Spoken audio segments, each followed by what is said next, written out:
Starting July 1st, who will be in charge of the Nashville International Airport? That answer seems to only get more complicated by the day.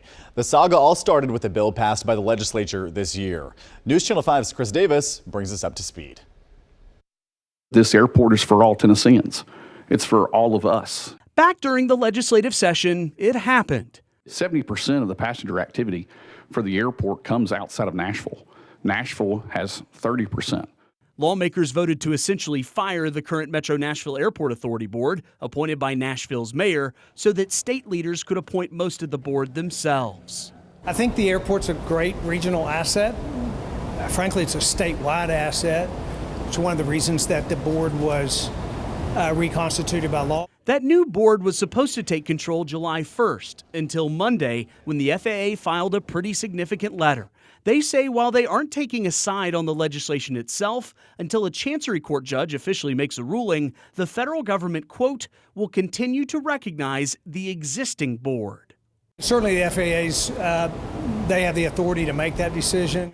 Governor Bill Lee told reporters while he still hopes to make changes to the board, he respects the FAA's decision. But until that is settled, it's up to the FAA.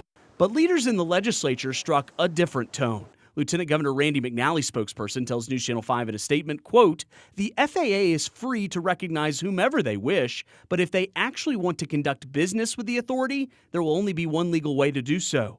On July 1st, there will be one board in existence, and Lieutenant Governor McNally has made his appointments to it.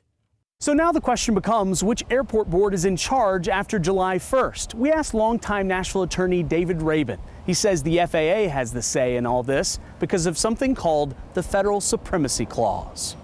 And we've now learned BNA's outside legal counsel has filed its own letter to the FAA saying until the new law is deemed unconstitutional, they feel compelled to seat the new board. So who is ultimately in charge starting July 1st? We may just have to wait and find out. Chris Davis, News Channel 5. Just so much back and forth there. Ultimately, a Chancery Court judge will decide if the state appointees will take control or if the existing board can stay. For more on this story, just go to our website, newschannel5.com.